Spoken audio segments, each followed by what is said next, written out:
Welcome guys.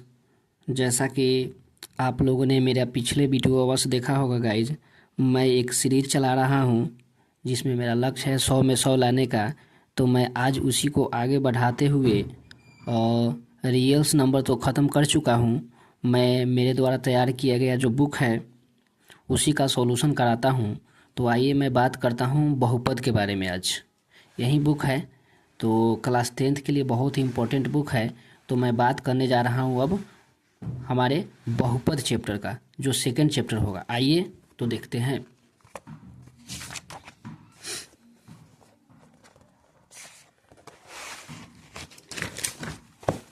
Guys, ये बहुपद है सेकंड चैप्टर। इसमें सबसे पहले हम लोग जान लेते हैं कि बहुपद क्या होता है। देखिए गाइज, बहुपद एक बीजीय व्यंजक है जिसमें चर के घात पूर्ण संख्या होते हैं तथा इसमें पदों की संख्या एक या अधिक हो सकती है। ये क्या कह रहा है गाइज कि चर किसको बोलते हैं? जिसका मान हमारा बदलने योग्य होता है, जो बदल सकता है। जैसे ABCD का जो अल्फ़ाबेटिकल वर्ड्स है XYP Q, इसको हम लोग चर के रूप में बोलते हैं और समझते भी हैं। इसका घात जो है वो पूर्ण संख्या की बात करना। पूर्ण संख्या किसको बोलते हैं? जीरो से शुरू होने वाले, 0 1 2 3 4 इस प्रकार। लेकिन गाइज मैं बता दूं, पूर्ण संख्या लेने पर आप लोग बाइनोमियल थ्योरम पर चले जाइएगा, जो 11th क्लास में पढ़ना है। तो आप लोगों को 10th क्लास में केवल प्राकृत संख्या ही लेना है। यदि पावर 1 रहे तो क्या होगा, यदि पावर 2 रहे तो क्या होगा, यदि पावर 3 रहे तो क्या होगा। तो आइए हम बात कर लेते हैं सबसे पहले बहुपद के प्रकार के। तो गाइज, बहुपद जो होता है वो 3 प्रकार का होता है, ठीक है। बहुपद कितने प्रकार का होता है? 3 प्रकार का होता है। तो आइए बात कर लेते हैं। सबसे पहले बात कर लेते हैं रैखिक बहुपद को। क्या बात कर लेते हैं? रैखिक बहुपद। गाइज, रैखिक जो बहुपद होता है इसका स्टैंडर्ड फॉर्म होता है AX प्लस बी होता है। क्या होता है? AX प्लस बी होता है। इसका घात कितना होता है? 1। क्वेश्चन इसमें से 2 गो आ गया कि रैखिक बहुपद का स्टैंडर्ड फॉर्म क्या होता है, तो AX प्लस बी होगा। इसका घात कितना है? 1, तो 1 होगा। दूसरा होता है द्विघात बहुपद। क्या होता है? द्विघात बहुपद। गाइज, द्विघात बहुपद जो होता है इसका स्टैंडर्ड फॉर्म होता है AX² plus BX plus C, ठीक है। इसका घात कितना होगा? इसका घात हो जाएगा 2। एक और होता है त्रिघात बहुपद।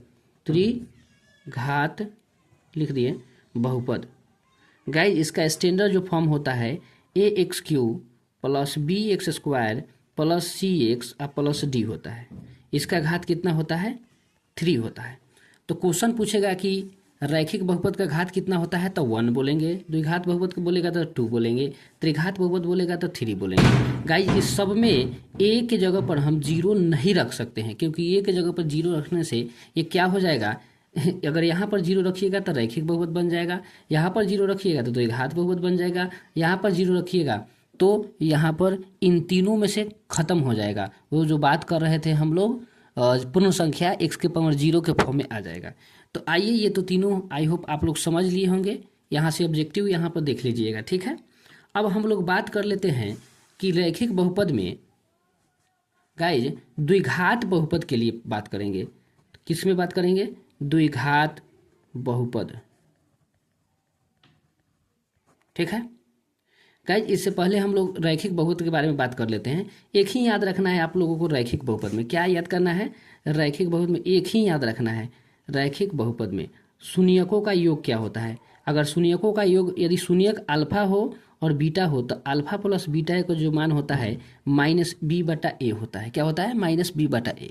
और द्विघात बहुपद में क्या होता है? सेम टू सेम याद रखना है। यदि शून्यक 2 गो है, देखिए घात 2 है तो शून्यक भी 2 होगा। तो अगर शून्यक अल्फा हो अब एक बीटा हो, अगर दोनों को जोड़ते हैं तो इसका फार्मूला बनता है -b/a। इसी को हिंदी में बोल सकते हैं शून्यकों का योग। क्या बोल सकते हैं? शून्यकों का योग।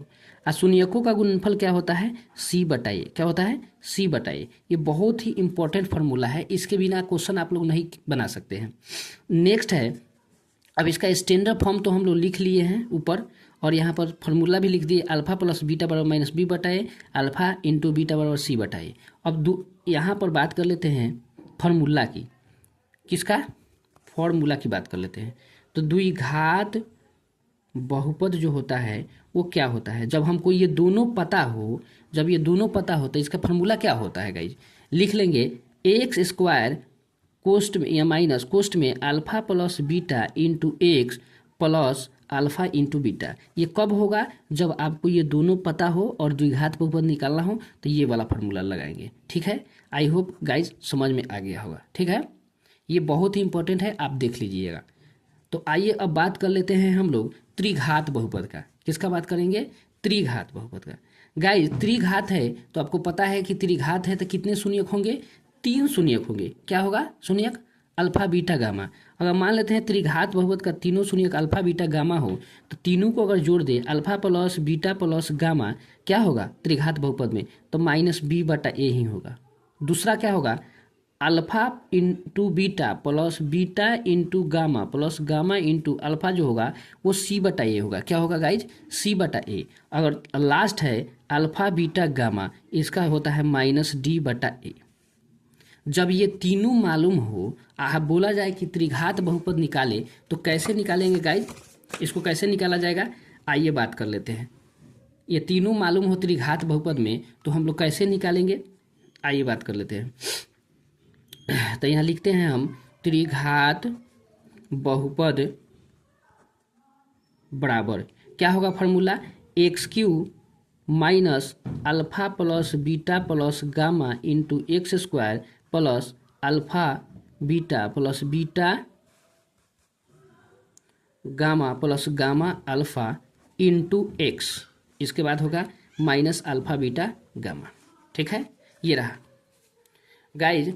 यहाँ अगर तीनों पता हो जब और निकालना हो त्रिघात बहुपद तो ये वाला सूत्र हम लोग अप्लाई कर देंगे। कौन वाला सूत्र, जो सामने हम लिखे हैं ये वाला सूत्र, ध्यान से देखिए, x³ minus alpha plus beta into gamma x square, ये वाला फॉर्मूला। तो गाइस इसका बहुत आसान तरीका है, पहला प्लस है, दूसरा माइनस, तीसरा प्लस, चौथा माइनस। उसमें भी सेम टू सेम था, इसमें भी गाइस देख सकते हैं द्विघात बहुपद में भी। देखिए यहाँ पर द्विघात बहुपद का पहले प्लस है, माइनस है, प्लस है, इसी प्रकार बढ़ता है। ठीक है, तो आई होप आप लोगों को फार्मूला पूरी तरह से समझ में आ गया होगा। तो गाइज हम नेक्स्ट वीडियो में हम इस पर बेस्ट क्या करेंगे, सब्जेक्टिव क्वेश्चन पढ़ेंगे और सब्जेक्टिव के बाद तुरंत हम लोग क्या पढ़ेंगे, हम लोग इसके ऑब्जेक्टिव। तो गाइज वीडियो में बने रहिए। आप लोग सबसे पहले इस फार्मूला को बढ़िया से लिख लीजिए और देख लीजिए, बहुत इंपॉर्टेंट है। इसके बिना फार्मूला बनाना क्वेश्चन बनाना थोड़ा सा मुश्किल हो सकता है, इसलिए हम मिलते हैं नेक्स्ट वीडियो में सब्जेक्टिव क्वेश्चन के साथ। तो ओके, धन्यवाद। और गाइज वीडियो को शेयर कीजिए, सब्सक्राइब कीजिए और लाइक कीजिए। मिलते हैं नेक्स्ट वीडियो में, धन्यवाद।